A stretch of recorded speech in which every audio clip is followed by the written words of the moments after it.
사랑하는 행복한 교회 성도 여러분, 오늘은 6월 27일입니다. 토요일이고요. 우리가 늘 하나님과 함께 동행하면서 부활에 대한 소망을 가지고 이 땅에서 열심으로 또 아름답게 또 믿음의 생활을 하고 있는 것입니다.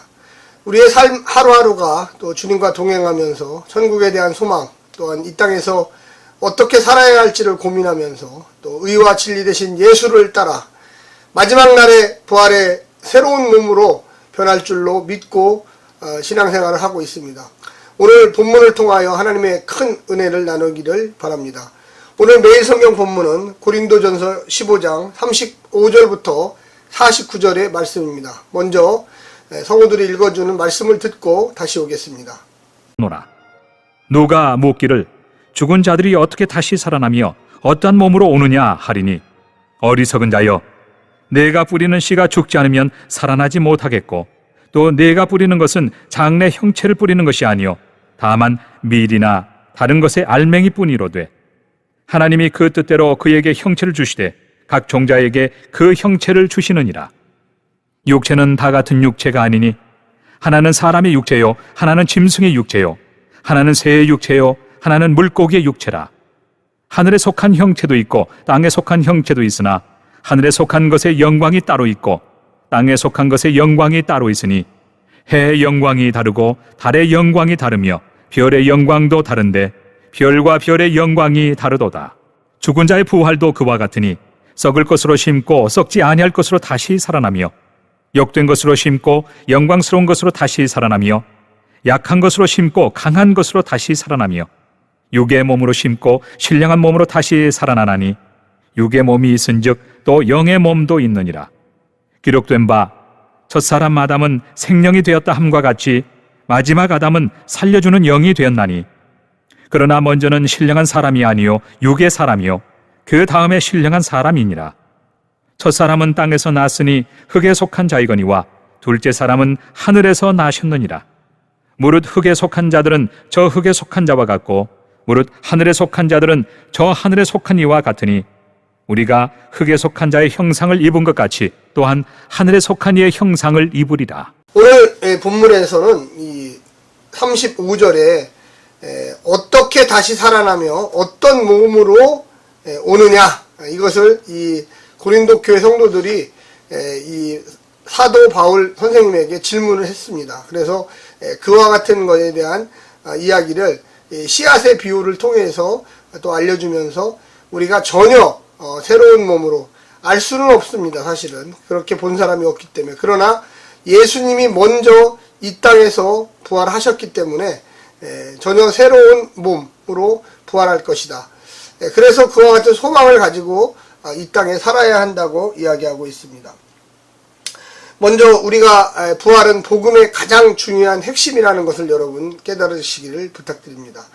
이 사도 바울은 이 씨앗이 이 흙 속에 들어갔을 때 그 씨앗이 생김새가, 알맹이가 어떻게 앞으로 커져서 새로운 그 형태를 할 건지 너희들은 다 생각하지 못한다. 그러나 어느 정도 시간이 지나서 그 알맹이가 자라서 밖으로 튀어나와 열매를 맺기 위해서 큰 어떻게 보면 잎사귀나 그 줄기를 형성하듯이 우리의 부활도 역시 마찬가지다.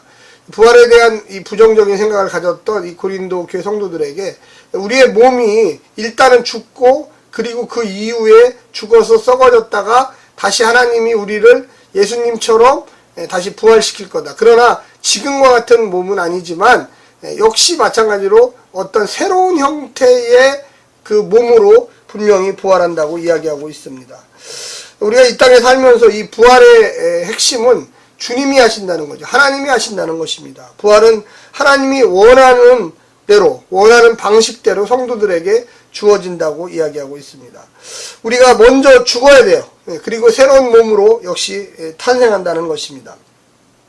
성도가 육신으로 심지만 우리 지금 현재 육신으로 믿음을 갖죠. 우리는 부활한다. 그리고 우리의 선조들도 다 죽었어요. 그러나 때가 되면 주님이 우리의 몸을 다시금 일으켜서 새로 완전히 변화된 몸으로 만들어서 하나님 나라의 백성으로 데리고 간다고 이야기하고 있는 것입니다.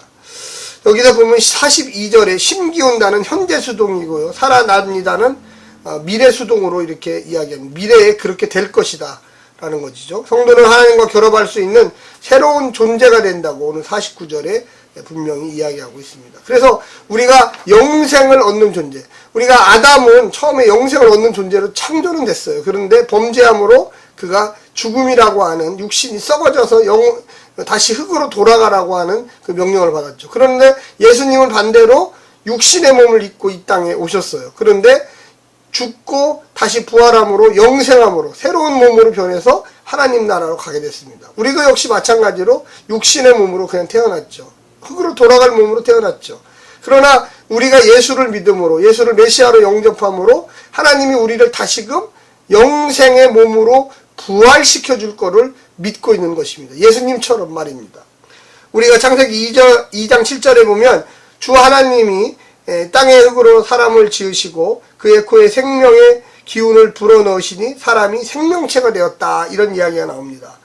우리가 이 모습을 45절에도 그대로 지금 다른 형식으로지만 이야기하고 있습니다. 거기에 보면 기록된 바 첫사람 아담은 생명이 되었다함과 같이 마지막 아담은 살려주는 영이 되었나니. 살려주는, 마지막 아담이 누굽니까? 예수님이죠. 그래서 살려주는, 그 스스로 하나님의 절대적인 주권으로 죽었다가 다시 흙에 돌아갔다가 다시 부활하여서 생명이 돼서 살아가는 모습을 우리에게 알려줬다는 거죠. 그래서 우리에게 확신이 있고, 우리가 죄를 용서함 받아서 다시 영원한 생명을 얻을 수 있다는 것을 우리는 배울 수가 있습니다.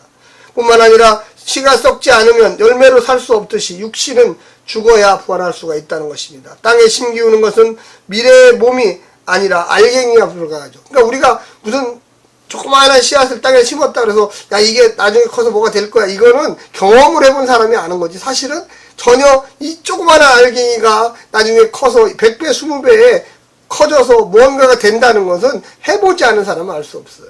예수님이 먼저 첫 열매가 되셔서 첫 생명의, 영원한 생명의 부활의 능력을 우리에게 보여주셨다고 이 고린도전서에서 이야기하고 있는 것입니다.